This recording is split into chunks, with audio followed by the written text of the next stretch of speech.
Salut les gens, bonjour, c'est Monos, c'est pour une vidéo un petit peu spéciale, enfin une vidéo spéciale.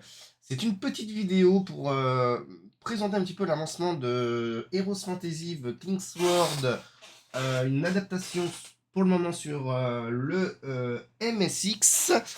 Alors je suis content de vous présenter tout ça, hein. C'est un grand plaisir d'avoir reprogrammé cette machine, ce jeu pardon, sur les Z80 en assembleur, donc pour le moment dédié pour les MSX.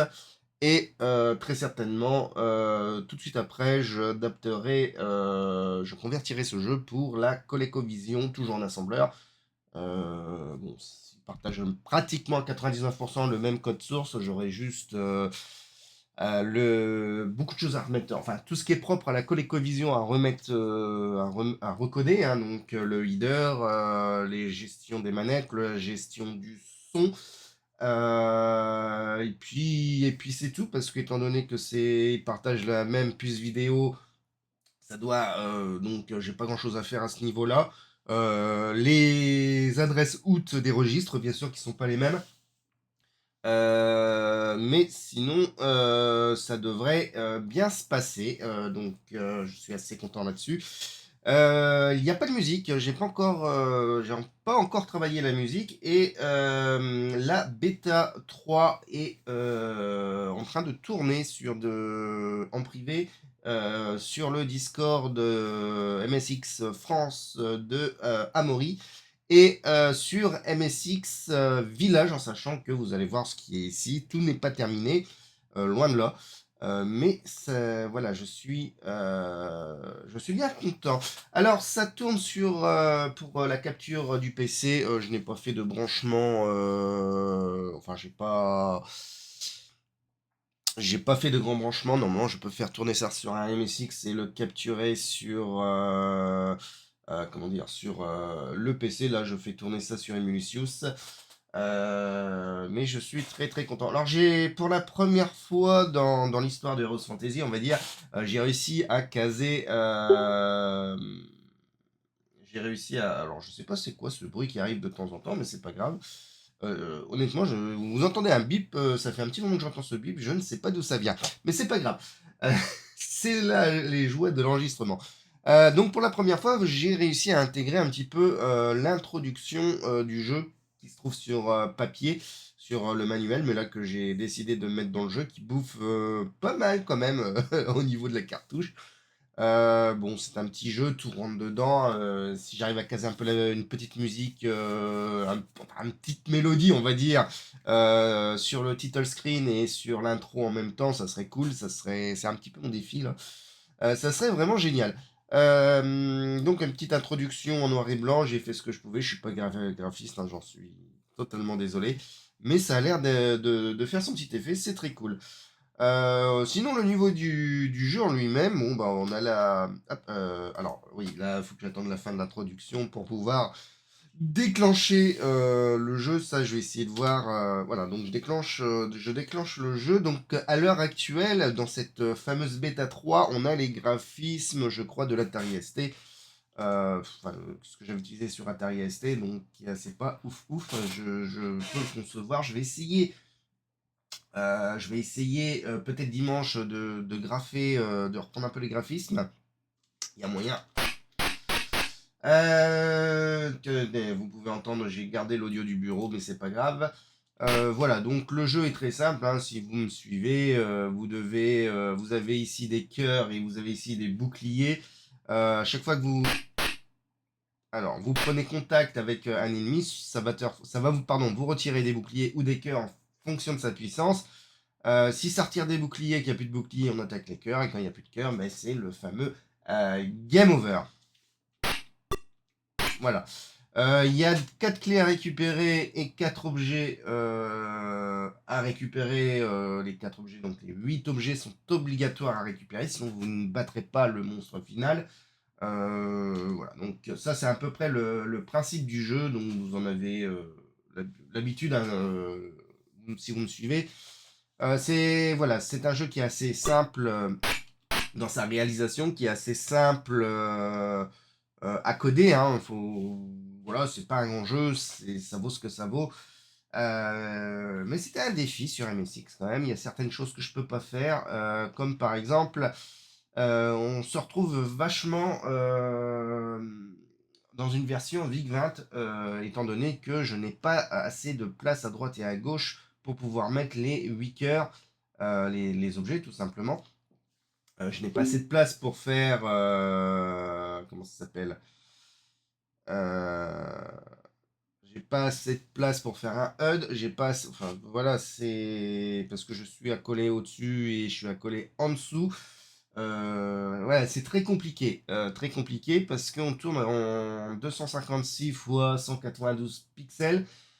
C'est assez compliqué pour faire un petit HUD, un petit joli HUD, malheureusement. Voilà. Alors, on m'a posé quelques questions. Pourquoi je suis. Alors, je vais revenir ici, c'est beaucoup plus flagrant. Là, on a une zone de jeu qui est complète. On m'a posé la question pourquoi je fais du 8x8 MetaTiles, donc du 16x16 tiles, hein, parce il y a deux tiles. Hein, un tiles, c'est 8x8 hein, sur 99% des machines, qui correspond à souvent à un caractère à une fonte, hein, tout simplement. Et ben, étant donné que ce jeu a été programmé pour la première fois en 6502 sur un VIC-20 et tout de suite après sur Commodore 64, ben, je voulais quelque chose d'assez simple pour me lancer en assembleur. Et donc, ces 8x8 me permet de gérer que 64 octets pour une map écran, ce qui est un multiple de 2, ce qui est très simple à faire quand on fait c'est un chiffre magique, un multiple de 2 en informatique, donc j'ai pas besoin de me prendre la tête avec des multiplications pour pouvoir afficher une map, c'est beaucoup plus facile. Voilà.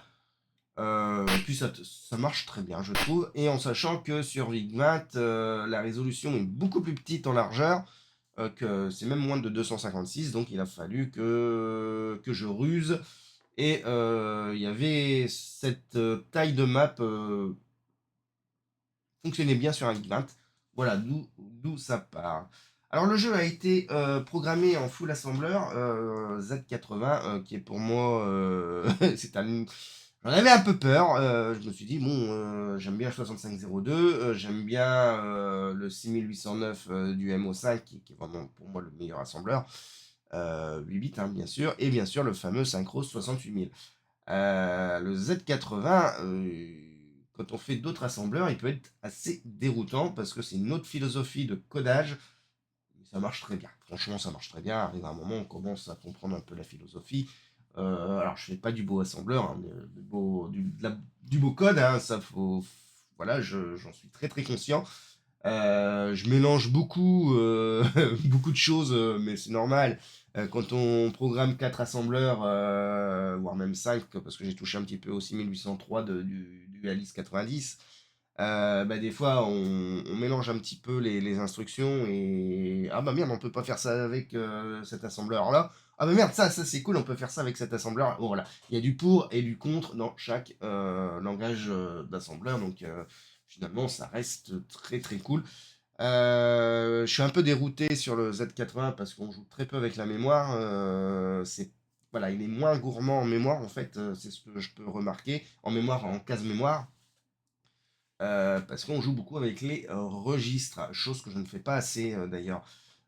C'est vrai qu'on joue beaucoup avec les registres du Z80. Allez, je vais retirer l'audio du bureau en cas où si ça fait bip bip. Ça, voilà, je suis un peu dérouté parce que j'ai pas cette habitude-là. Donc, alors ça va, c'est un donjon crawler entre guillemets. Donc, au niveau vitesse d'exécution du code, ça n'a pas trop d'impact. Mais si vous faites un jeu d'arcade, par exemple, en Z80, bah, vous avez intérêt de bien réfléchir votre code pour tout rentrer dans les registres pour accélérer quand même le débit, parce qu'aller charger ou écrire en mémoire sur un Z80, pour un Z80, c'est très lent quand même, hein. Enfin, c'est très lent. C'est pas ce qui sait mieux le faire. Oula, ça c'est pas français, mais c'est pas grave. Contrairement à la famille des MOS, hein, tout ce qui est famille 65 et 6800, qui est très rapide quand on travaille avec la mémoire. Z80, c'est pas très très très sont forts. Par contre, j'apprécie de pouvoir facilement manipuler des valeurs 16 bits, des additions 16 bits, ça c'est génial. De pouvoir faire des, comment ça s'appelle, des sauts sur, des sauts qui ne sont pas relatifs, parce qu'en 6502, bah, quand on fait une condition, un saut sur une condition, c'est limité que sur 128 octets, donc tu es obligé de raisonner à l'inverse et de foutre un petit jump. Donc voilà, c'est un autre paradigme, et il y a des choses qui sont quand même géniales en Z80 pour un processeur 8 bits. Ça ne remplace pas le 68 000, ça c'est clair. Donc voilà, voilà, donc on va essayer de perdre. Alors pour aller perdre, juste pour vous montrer un petit peu. Hop, ça va être long, mais c'est pas grave. Bon, c'est bon, allez, on s'en fout. Petite chose, c'est que j'ai essayé. Alors, le jeu est en bêta test. Ouais, il est en bêta test et sur un VG 8020 de chez Philips, de chez mon bêta testeur, avec la Pico. Alors, elle utilise. Alors, je sais pas si ça vient de là, hein, je peux pas. J'ai pas plus de recul. C'est donc Ed qui utilise un Philips 8020 plus la Picoverse et le jeu ne fonctionne pas. Le jeu a un petit souci, tout simplement. Arrive un moment, bah, la VRAM se corrompt. Voilà. Chose que je n'ai pas sur mon 8020 qui fonctionne très bien. J'ai utilisé le Mapper Mega RAM, ça je vous en reparlerai un petit peu, et le Rocky Drive. Ça a l'air de bien fonctionner, mais je dois remettre un petit peu. Voilà, je referai des tests un petit peu plus poussés. Pareil, je vous parlerai aussi de ce que j'ai récupéré en cartouche. J'en ferai quelques vidéos sur le MSX. Voilà, donc là j'ai beaucoup de blabla, mais voilà, c'est comme ça. Sinon, sur un MSX2, donc son grand frère, le 80, je sais plus combien, le 8235, ça a l'air de bien fonctionner, même chez lui.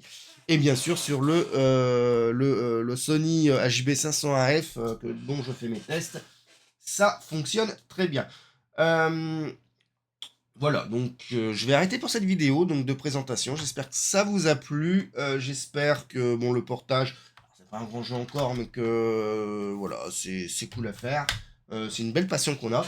J'espère que ça peut vous amuser. Voilà, voilà. Allez, bisous.